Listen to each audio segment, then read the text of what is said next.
Morning friends, मैं प्रवीण आप सभी को अपने इस यूट्यूब चैनल पे स्वागत करता हूं। आज अपन परसेंटेज पार्ट 2 पढ़ेंगे, लेक्चर 2। परसेंटेज पार्ट 2 और परसेंटेज पार्ट फर्स्ट में जो हमने क्वेश्चन पढ़ा था उससे इसका लेवल थोड़ा सा ज़्यादा रहेगा। अच्छी लेवल के क्वेश्चंस रहेंगे इसमें आपको देखने को मिलेंगे। तो चलिए दोस्तों स्टार्ट करते हैं लेक्चर सेकेंड परसेंटेज पार्ट 2। चलिए दोस्तों क्वेश्चन नंबर फर्स्ट पे चलते हैं। परसेंटेज पार्ट 2 का लेक्चर 2 है परसेंटेज पार्ट 2 का। आप यहाँ पे देखिए क्या कहा गया है क्वेश्चन नंबर फर्स्ट में। पी क्यू से 6 गुना ज़्यादा है।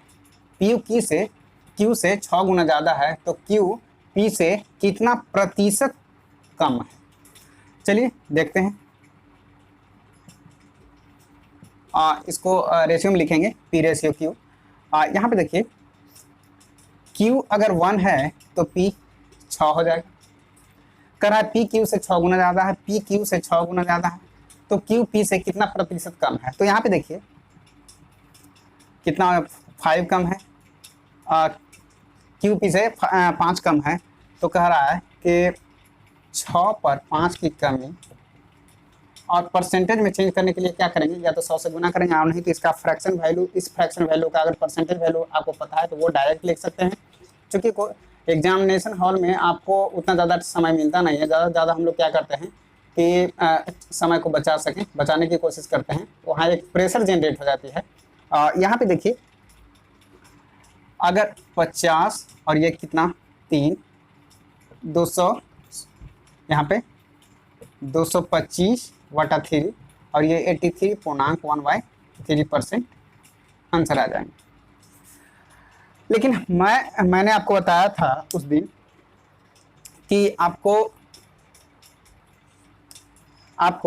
अगर 5/6 है, यहाँ पे देखिए 5/6 है और डायरेक्ट हमने आपको बता रखा था कि 5/6 जो फ्रैक्शन वैल्यू है इसका तो मेरे को परसेंटेज वैल्यू मालूम नहीं है, बिना निकाले हुए पता नहीं चलेगी। लेकिन हमको ये मालूम है कि 1/6 कितना होता है। 1/6 होता है 16.2/3%। अब चूंकि 5/6 हमको 5/6 लाना है तो यहाँ 5 से गुना कर दीजिए और यहाँ भी 5 से गुना कर दीजिए। कितना हो जाएगा 5/6 और ये कितना 16×5 80 और 5 दूना 10 और बटा 3%।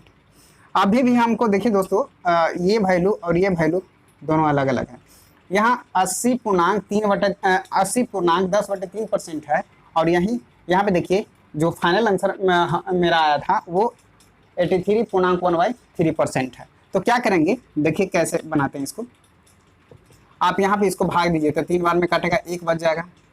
तो 80 + 3 + 1/3% बोल सकते हैं।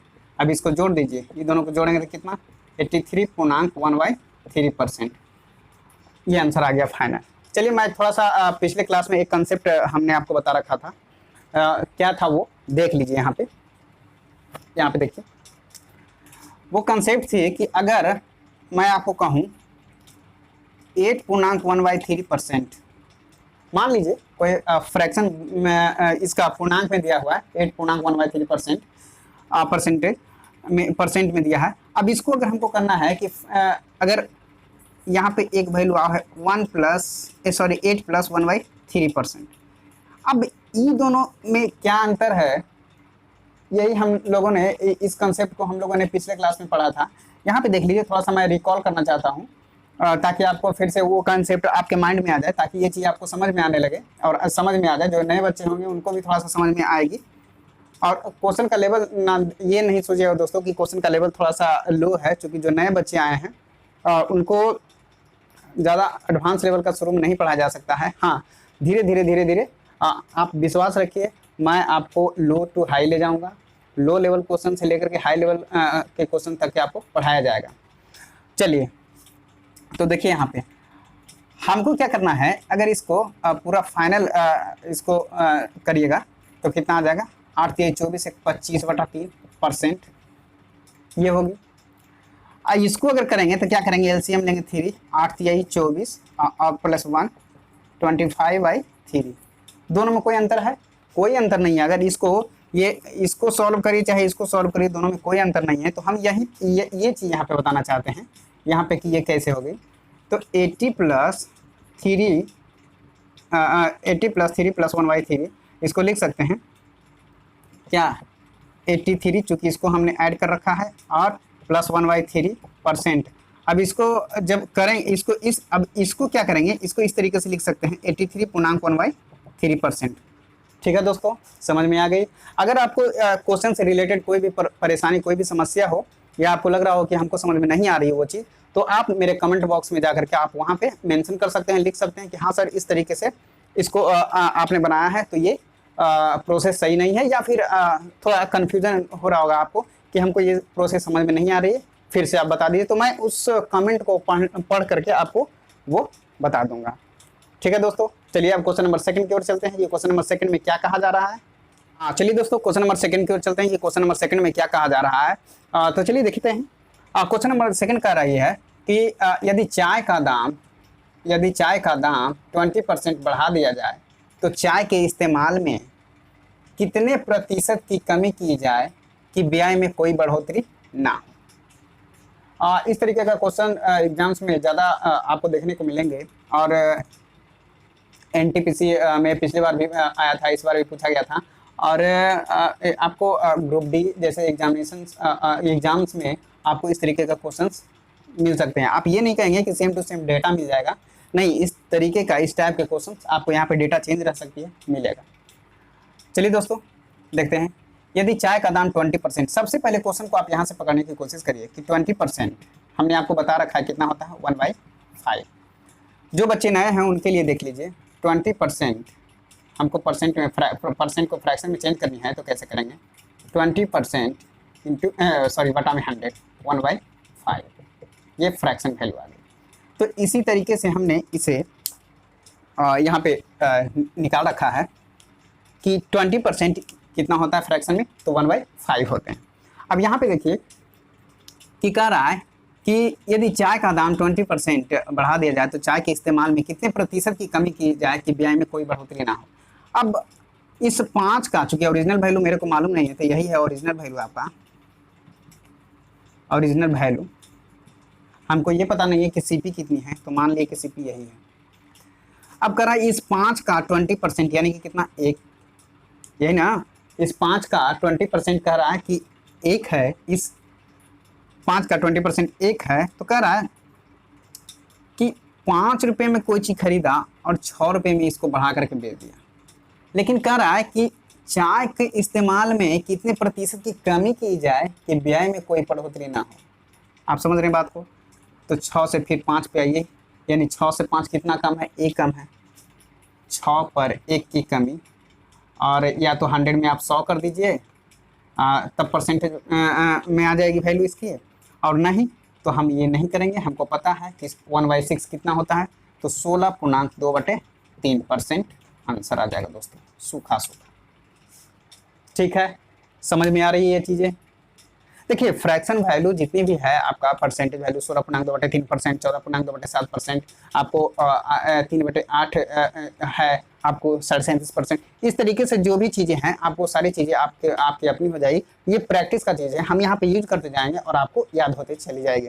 और मैं फिर से एक बार कहना चाहता हूँ कि आप जब भी मेरा क्लास करें तो आप एक नोट पैड और एक पेन लेकर के रहें, और एक एक क्वेश्चन को यहाँ से नोट करते जाएँ और इसके कॉन्सेप्ट को लिखते जाएं। ठीक है दोस्तों, और मेरे इस यूट्यूब प्लेटफॉर्म पे आपको मैथमेटिक्स मिलेगी, रीजनिंग की क्लासेज जो है क्लासेस मिलेंगी, और आपको इंग्लिश की क्लासेज मिलेंगी, लेकिन वो टीचर जो हैं वो अभी आए नहीं हैं, आने वाले हैं। सबसे पहले मैं मैथ की बात कर लूँ, मैथ मैं ही आपको पढ़ाऊँगा, और आप यहाँ पे जितने भी सिलेबस आपको पढ़ाए जाएंगे दोस्तों, बिल्कुल फ्री ऑफ कॉस्ट पढ़ाए जाएंगे। बच्चे चूँकि आपको पता है कि कोरोना जो पैंडेमिक जो चल रही है, ये कभी बढ़ती है कभी घटती है, तो उस कंडीशन में बहुत सारे बच्चे क्या हैं कि जो टाउन है वो वहाँ से अपना जो है वो जो जहाँ रहते थे वो रह करके पढ़ाई किया करते थे, वहाँ से बहुत सारे बच्चे प्लान कर चुके हैं, अपने घर में ही रह रहे हैं और वहाँ से ही पढ़ाई कर रहे हैं, चूँकि इंटरनेट का ज़माना है। और मेरे जैसे बहुत सारे टीचर हैं जो फ्री ऑफ कॉस्ट आपको यूट्यूब प्लेटफॉर्म पर आपको सिलेबस पूर्ण रूप से पढ़ाई जा रही है और पढ़ा रहे हैं। तो यही मेरा एक प्रयास है दोस्तों कि किस तरीके से बच्चों को जो है वो एग्ज़ाम्स का जो तैयारी हो वो अच्छी तरीके से कराई जाए। चलिए उसी दिशा में मेरा एक छोटा सा प्रयास है दोस्तों। तो चलिए, अगर आपने मेरे चैनल को अभी तक सब्सक्राइब, लाइक और शेयर नहीं किया है तो प्लीज़ सब्सक्राइब, लाइक और शेयर करें, ताकि मेरे को भी मोटिवेशन मिले दोस्तों, मैं भी मोटिवेट हो जाऊं और मेरे को भी पता चले कि बच्चे जो मैं पढ़ा रहा हूं उसमें इंटरेस्टेड हैं। चलिए दोस्तों, क्वेश्चन नंबर 3 की ओर चलते हैं कि क्वेश्चन नंबर 3 में क्या पूछा जा रहा है। तो चलिए देखते हैं। क्वेश्चन नंबर 3 में पूछा जा रहा है कि 450 810 का कितना प्रतिशत है दोस्तों।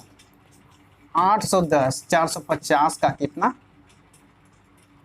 प्रतिशत है। 810 की 450 810 का कितना प्रतिशत है। तो यहाँ से एक जीरो खत्म, 9 × 5 = 45 और 9 × 9 = 81, यानी 5/9। अब यहाँ या तो 100 का गुना करके बनाइए, तो 100 का गुना करेंगे तो क्या होगा दोस्तों कि बहुत ज़्यादा कॉम्प्लिकेटेड हो जाएगी और हो सकता है कि आपका क्वेश्चन में समय ज़्यादा लग जाए, पॉइंट में वैल्यू आ जाए, या फिर आपका क्वेश्चन का जो आंसर आएगा वो गलत भी हो सकती है दोस्तों। तो यहाँ पे देखिए कि हमको ये पता नहीं है कि 5/9 कितना होता है, लेकिन हमको ये पता है कि यहाँ देखिए 1/9 कितना होता है। तो 1/9 जो फ्रैक्शन वैल्यू है इसका परसेंटेज वैल्यू कितनी होती है दोस्तों।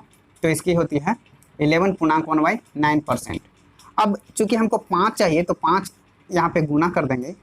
तो जब 5 यहाँ पे गुना करेंगे आप 5 का, तो 5 का मल्टीप्लाई यहाँ भी करना पड़ेगा।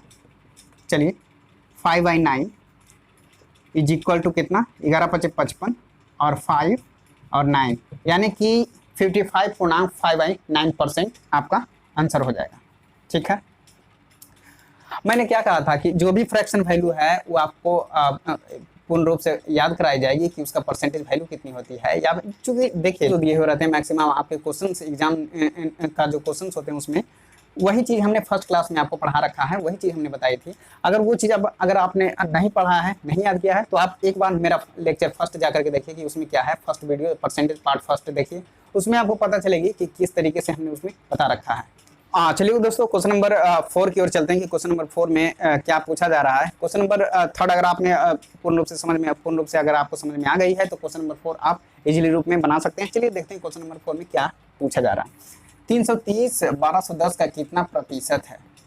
1210 का 330 कितना प्रतिशत है। 1 0 से 1 0 खत्म, 11 × 3 = 33 और ये 11 11 121 होता है, यानी कि 3/11। अब इसको परसेंटेज में चेंज करनी है तो हमको ये पता नहीं है कि 3/11 कितना होता है, लेकिन हमको ये पता है कि 1/11 1/11 कितना होता है। 1/11 कितना होता है दोस्तों, 9.1/11%। अब चूंकि यहाँ 3 हमको लाना है तो 3 से यहाँ पे मल्टीप्लाई कर दीजिए दोनों साइड में, चूंकि बराबर की इस साइड अगर मल्टीप्लाई करना तो उस साइड भी आपको मल्टीप्लाई करना पड़ेगा। तो यहाँ कितना 3/11 बराबर 29.3/11% आंसर आ जाएगा। तो इस क्वेश्चन का आंसर कितना आएगा 27.3/11%। चलिए ठीक है दोस्तों। चलिए दोस्तों, क्वेश्चन नंबर 5 की ओर चलते हैं कि क्वेश्चन नंबर 5 में क्या पूछा जा रहा है। तो यहाँ पे देखिए कह रहा है 36,900 86,100 का कितना प्रतिशत है। 86,100 36,900, 1 से 1 0 खत्म, 1 से 1 0 खत्म, और ये कितना 3 बार में और ये कितना 7 बार में, यानी कि फ्रैक्शन में जो वैल्यू आपकी आई 3/7।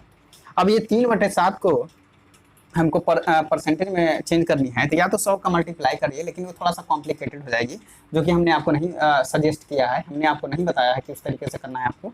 आप यहाँ पे देखिए हमको 3/7 का परसेंटेज वैल्यू नहीं पता है, लेकिन 1/7 का परसेंटेज वैल्यू हमको मालूम है दोस्तों कितना होता है। 1/7 का 14.2/7%। ठीक है, 1/7 का 14.2/7% फ्रैक्शन वैल्यू की परसेंटेज वैल्यू होती है। अब यहाँ चूंकि 3 हमको है, यहाँ हमको 3 से मल्टीप्लाई करना, तो यहाँ भी 3 से मल्टीप्लाई करेंगे। 3/7 चौथी 42 और यहाँ पे कितना 6 कितना हो जाएगा, चौथी 42 और 3 गुना 6/7%, ये आंसर आ जाएगा। देखिए इस तरीके से बच्चे क्या करते हैं कि जब भी एग्जामिनेशन हॉल में जब क्वेश्चंस को देखते हैं तो इतने बड़े बड़े जब वैल्यू देखते हैं तो वो डर जाते हैं कि किस तरीके से हमको बनानी है। लेकिन मैंने आपको इस तरीके से सॉल्व करने के लिए आप विद इन सेकेंड, मैं तो कहूँगा आप 5 सेकंड या 10 सेकंड में आप इजीली रूप में इसको आसानी से बना सकते हैं एग्जामिनेशन हॉल में। इसलिए डोंट वरी, आप टेंशन ना लें। आपको मैं शॉर्ट से शॉर्ट ट्रिक्स आपको बताऊँगा और एक चीज़ और मैं आपको बताना चाहता हूँ कि जो भी मैं मैथमेटिक्स पढ़ाऊँगा आपको यहाँ पे, मैक्सिमम आपको मैं कोशिश करूँगा कि फॉर्मूले से ना बताऊँ। ठीक है दोस्तों, बिल्कुल कंसेप्ट से मैं चलूँगा और फॉर्मूले को मैं साइड में करके रखूँगा, क्योंकि बहुत सारे फॉर्मूले हैं, आप कितना याद रखोगे, और एक भी फॉर्मूला अगर आपने भूला, अगर उस पर क्वेश्चन आए तो आप क्वेश्चन नहीं बना पाओगे। तो चलिए दोस्तों क्वेश्चन नंबर 6 की ओर चलते हैं कि क्वेश्चन नंबर 6 में क्या पूछा जा रहा है। चलिए दोस्तों क्वेश्चन नंबर 6 की ओर चलते हैं कि क्वेश्चन नंबर 6 में क्या पूछा जा रहा है। तो देखिए 180 630 का कितना प्रतिशत है। 180 630 का कितना प्रतिशत, 9 दूनी 18, 9 सते 18, 9 सते 63, मतलब 2/7 फ्रैक्शन वैल्यू। अब 2/7 को हमको चेंज करना है तो क्या करेंगे, 1/7 मेरे को मालूम है कि कितना होता है, 14.2/7%। यहाँ पे 2 से मल्टीप्लाई कर देंगे और यहाँ पे 2 से मल्टीप्लाई कर देंगे, क्या 2/7 इज इक्वल टू 28, 14×28 पूर्णांक 4/7%। ये आपका आंसर आ जाएगा दोस्तों। मतलब कि 180 630 का कितना प्रतिशत है दोस्तों, तो 28.4% का अंतर है। ठीक है, तो चलिए दोस्तों क्वेश्चन नंबर 8 की ओर चलते हैं। क्वेश्चन नंबर 8 में क्या पूछा जा रहा है। ये क्वेश्चन थोड़ी सी बड़ी है और इसका लेवल भी अच्छा है। आप यहाँ पे देखिए, किसी वस्तु के भाव में 14.2/7% की कमी कर दी गई, मतलब कमी हो गई। सबसे पहले आप इसे लिख लें, ठीक है, नोट कर लें। 14.2/7%, 14.2/7% हमने आपको पिछले क्लास में बता रखा है दोस्तों कि कितना होता है इसका फ्रैक्शन वैल्यू, तो 1/7। मतलब कि इस 7 का 14.2/7% की कमी कर दी गई, मतलब 1 की कमी 6 रुपये। मतलब पहले 7 रुपये में कोई वस्तु को बेचा जाता था, अब इस 7 का 14.2/7% की कमी करके अब 6 रुपये में बेचा जा रहा। ठीक है, प्राइस है दोस्तों, प्राइस। पहले कोई वस्तु 7 रुपये में बेचा जा रहा था, अब उसका दाम कम करके कितना, 6 रुपये में बेचा जा रहा।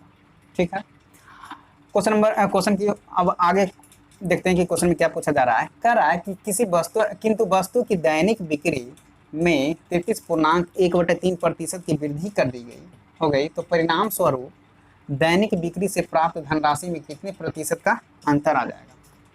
अब देखिए 33.1/3%, फ्रैक्शन में 1/3 होता है। अब कह रहा है कि कोई वस्तु अगर 3 रुपया है तो उसका 33.1/3% की वृद्धि कर देगी, मतलब वो 4 रुपया हो गया। मतलब अगर क्वांटिटी की बात करें तो पहले कितना था, 3 सामान बेचा करता था, अब 4 बेचा जा रहा है।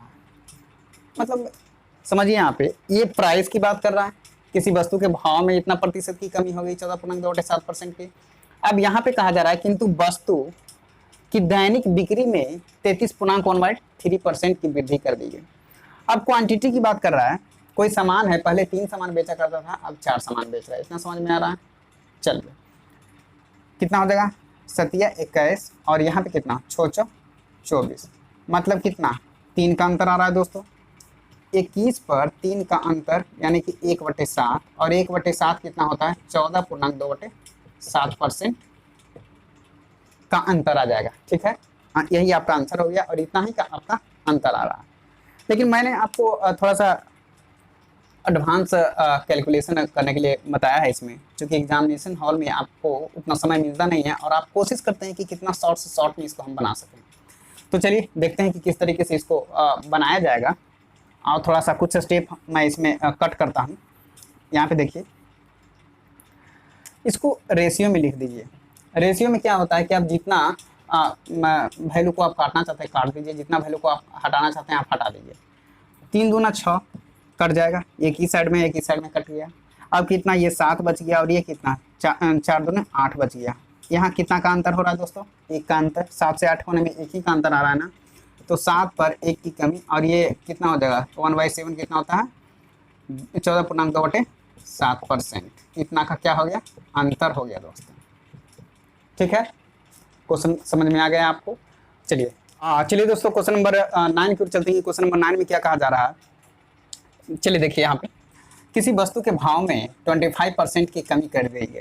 सबसे पहले आप लिख लें 25% होता कितना है। 25% का फ्रैक्शन वैल्यू कितना होता है, 1/4। की कमी कर दी गई। अब कोई वस्तु अगर मान लीजिए कि 4 रुपये में हम खरीदे हैं, किसी वस्तु का प्राइस अगर 4 रुपया है, यहाँ पे यही तो कह रहा है किसी वस्तु के भाव में 25% की कमी कर दी गई। अब कोई वस्तु 4 रुपये का है, उसका उस पर 25% की कमी, मतलब एक की कमी कर दोगे कितना, 3 रुपया हो गया। चलिए प्राइस की बात कर रहे हैं, पहले 4 था अब 3 हो गया। किंतु दैनिक बिक्री में 30% की वृद्धि हो जाती है, मतलब 30% की वृद्धि हो गई। 30% कितना होता है दोस्तों, 3/10। अब ये देख लीजिए कैसे होता है, 30% है ना, तो इसको 100 से गुना कर भाग कर दीजिए, कितना आ गया, 3/10। अब कह रहा है कि 30% की वृद्धि कर दी गई। पहले कोई वस्तु 10 का था, अब उसके ऊपर 30% की वृद्धि करके कितना, 13 का हो गया। ठीक है, मतलब अगर बात करें क्वांटिटी की, शॉर्ट में QTY लिख दिए दोस्तों, समझ जाएंगे आप। कितना, पहले 10 सामान बेचा करता था, अब वो 13 सामान बेच रहा है। इसको गुना करिए, क्योंकि कट नहीं रहा है इसलिए मैं काट नहीं रहा हूँ, उसमें कट गया था इसलिए छोटा हो गया। अब यहाँ पे देख लीजिए 10 40 और ये कितना हो जाएगा, 33 मतलब 40 पर 1 की कमी, 40 पर 1 की कमी और गुना में 100। चूँकि इसका फ्रैक्शन वैल्यू हम लोग को परसेंटेज वैल्यू नहीं पता है, तो परसेंटेज ऊपर में कुछ है नहीं, इसलिए परसेंटेज वैल्यू नहीं निकाला जा सकता है उस तरीके से। तो यहाँ पे देख लीजिए 100 से गुना करके 2 और ये कितना 5, 5/2 यानी कि कितना 2.1/2% की क्या हो गई, कमी हो गई, डाउन चला गया। पहले 40 रुपये में कोई वस्तु बेचा करता था, अब 39 रुपये में बेच रहा, मतलब 1 की कमी हो गई।